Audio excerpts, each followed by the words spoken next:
எல்லா சொந்தங்களும் வணக்கம். நாங்கள் கோவை மேஸ்திரி. இன்றைக்கி வந்து எல்இடி கட்டடம் கம்ப்ளீட்டாக முடியுது. நம்ம டீம் ஒர்க்கரு கிட்டத்தட்ட 20 பேர் இருக்கிறாங்க. கீழே சீட்டு அளவு விட்ருக்குறேன்.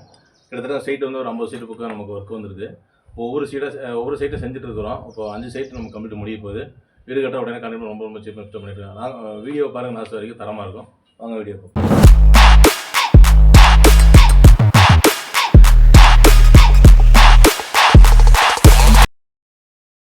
எல்லா சொந்தங்களும் வணக்கம். நாங்கள் கோவை மேஸ்திரி. இப்போ பார்த்தீங்கன்னா மேல் கட்டுறதுல எங்கேருந்து ஆரம்பிச்சிருக்கோம், எங்கே முடிச்சிருக்கோம், லாஸ்ட் வரைக்கும் கிளியராக பாருங்கள்.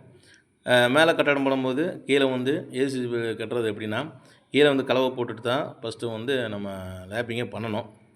கீழே ஃபுல்லாகவே இந்த மாதிரி கலவை போட்டு விட்டு அதுக்கப்புறம் தான் பேஸ்ட்டு போட்டு கட்டடம் போடணும். ஸ்டார்டிங்கே வந்து கீழே பேஸ்ட்டு போட்டு கட்டக்கூடாது, கண்டிப்பாக அது கிராக் வந்துடும்.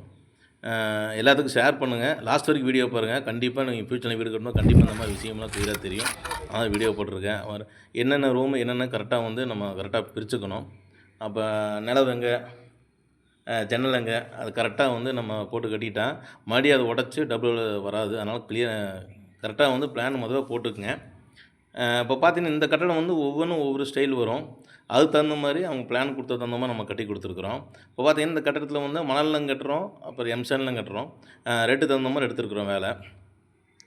இந்த கம்பி கொடுத்த இடத்த பக்கம்லாம் வந்து அந்த இடத்துல வந்து காங்கிரீட் வரும். அதனால் எக்ஸ்ட்ரா ஜாயினுக்கு பண்ணி நீட்டி விட்ருக்குறோம். ஏசிஸை பொறுத்தளவுக்கு நீங்கள் பேஸ்ட்டு போட்டு நல்லா பண்ணுங்கள், நல்லா நீட்டாக இருக்கும், வேலை தெளிவாக இருக்கும். அதே மாதிரி சிமெண்ட்டும் பேஸ்ட்டும் போடலாம், அதுவும் பிரச்சனை இல்லை. இருந்தாலும் பேஸ்ட் போடுற க்ரிப்பு அந்த சிமெண்ட் 2 மிக்சிங் எல்லாம் போட்டால் நல்லாயிருக்கும். நான் என்னோடய சைட்டில் எல்லாமே அப்படி தான் போடுறேன், நல்லா இருக்குது. அதே மாதிரி நிலவச்சலும் கரெக்டாக பக்கம் அளவு எடுத்துக்கங்க. நான் வந்து சில்லவில் வந்து கரெக்டாக வந்து 3 அடி வச்சுருக்கிறேன். அப்போ கரெக்டாக 4க்கு 3 இல்லை 3க்கு 4 எப்படி வேணால் நமக்கு தகுந்த மாதிரி ஹைட் ஏற்றி கரெக்டாக வந்து ஜன்னல் வச்சுக்கோங்க. அதேமாதிரி போஸ்ட்டு வந்து இந்த இடத்துல எப்படின்னா கையோட வந்து ஜாயின் பண்ணுற மாதிரி போஸ்ட்டு கொடுத்தது பண்ணியிருக்கிறேன். அந்த பாதியாக நிற்கும், அதுலேருந்து லேப்பிங் போட்டு கிங் அடித்து மேலே ஏற்றி ஜாயின் பண்ணிக்குவேன். அதாவது போஸ்ட்டு பொறுத்தளவுக்கு நம்ம எப்படி வேணால் பண்ணிக்கலாம்.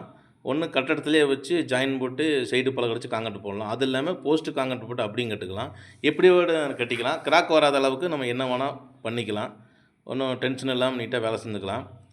ஏசி பொறுத்தளவுக்கு எனக்கு தெரிஞ்ச வரைக்கும் இதை வந்து பார்த்திங்கன்னா 1 2 இதை வந்து இதில் ஒரு 5 வேலை எடுத்துருக்கிறேன். அதெல்லாம் குனியத்தில் ஒரு 2 வேலை அதுவும் பண்ணியாச்சு. என்னை பொறுத்தளவுக்கு ஏசி கல் நல்லா இருக்குது, ரேட்டும் கம்மியாக இருக்குது, வீடு டக்குன்னு முடியுது. நல்லா ஒரு எல்லாத்துக்கும் நல்ல ஒரு யூஸான மெட்டீரியல் இது, நல்லா இருக்குது, பொருள் தரமாக இருக்குது. எல்லோரும் ஏசிகளை கட்டுங்க, உங்களுக்கு கம்மியாக இருக்கும். வீடு கட்டுறதுக்கு நல்லா ஈஸியாக பண்ணிக்கலாம். எல்லா வேலையும் தரமாக நீட்டாக பண்ணிக்கலாம். லெவல் கரெக்டாக செக் பண்ணிக்கங்க.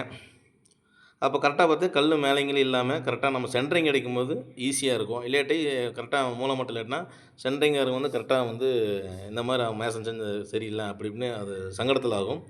செய்கிற வேலை கரெக்டாக செஞ்சுட்டா யாருமே குறை சொல்ல மாட்டாங்க. நம்ம வேலையை பற்றி எல்லாமே தெளிவாக இருக்கும். எந்த குறை இல்லாமல் கரெக்டாக பார்த்து கொடுத்துட்ருக்கோம். யாருக்காச்சும் வீடு கட்டுற மாதிரி இருந்தால் உடனே கான்டாக்ட் பண்ணுங்கள். ரொம்ப கம்மியாக கட்டி கொடுத்துட்ருக்கேன். அதாவது நமக்கு வந்து ஆட்கள் நிறையா இருக்கிறாங்க, வேலை வந்து அதிகமாக அவங்களுக்கு கொடுக்கணும். அதனால் வந்து கம்மியாக செஞ்சிட்ருக்கிறேன். நமக்கு என்னென்ன வேலை தெரியும்னா mason work, centring, electric, plumbing, painting, tile வரைக்கும் நம்ம எல்லா வேலையும் எடுத்து செஞ்சிட்ருக்குறோம். 10-15 வருஷமாக இதில் வேலை தெரிகிறனால நம்ம எல்லா வேலையும் எடுத்து செஞ்சிட்ருக்குறோம். இப்போ பார்த்திங்கன்னா மேலே வந்து பரப்புக்கு உண்டான எல்லாமே கட்டியாச்சு, ஹைட் ஏற்றியே வச்சுட்டேன். எல்இடிக்கு மேலேயே கட்டியாச்சு. பரப்புக்கு என்ன லெவல் வேணுமோ அது வந்து கரெக்டாக லெவல் வச்சு எல்லாமே ஃபிட் பண்ணிட்டேன். அப்போ வந்து சென்ட்ரிங் அடிக்கும்போது பார்த்தீங்கன்னா ஈஸியாக இருக்கும். லெவல் கரெக்டாக பார்த்துட்டிங்கன்னா அவங்க சென்ட்ரிங் அடித்தாங்கன்னா கரெக்டாக செஞ்சாங்கன்னா ஆள் அதிகமாக வச்சா ஒரு 4 நாளில் முடிச்சிடலாம் சென்ட்ரிங் வேலை. ஆள் கம்மியாக வச்சா கண்டிப்பாக 10 நாள் ஆயிரும். நம்ம சைட்டு இந்த கட்டடம் பார்த்திங்கன்னா 3 நாளில் கட்டடம் போட்டு முடிச்சாச்சு. டெய்லி 12 பேர் 13 பேர்த்து கூட்டம் வந்து வேலை செஞ்சுருக்கு. அதனால தான் 3 நாள் முடிஞ்சுது. 2 பேர் 4 பேர் வந்தோன்னா கண்டிப்பாக 10-12 நாள் ஆயிரும். நான் 3 நாள் கட்டடம் முடிச்சாச்சு. இப்படி தான் நம்ம எல்லா சைட்டில் செஞ்சுட்ருக்கேன். அப்போ தான் வந்து கஸ்டமருக்கு வந்து இன்னும் ஒரு இன்ட்ரெஸ்ட்டாக இருக்கும். சரி இவங்க நல்லா பண்ணுறாங்கன்னு சொல்லி அடுத்தடுத்து நமக்கு வேலை கிடைக்கும். அதனால் வந்து கூலி மிச்சம் பண்ணுறதுக்குன்னு சொல்லி 2 பேர்த்து 3 பேர்த்து நம்ம செய்கிறதில்ல. ஆட்கள் அதிகமாக வச்சு வேலையை முடிச்சுட்டுருக்குறோம். எல்லாத்தையும் ஷேர் பண்ணுங்கள். அடுத்தடுத்து வீடியோ வந்துருக்கு. அடுத்து நாளையிலேருந்து இன்னொரு வீடு கட்ட போகிறோம். அதுவும் அதே மாதிரி தான், பூச்சி வேலை அதே மாதிரி தான், ஒரு வாரத்தை முடிக்க போகிறோம். எல்லோரும் ஷேர் பண்ணுங்கள்.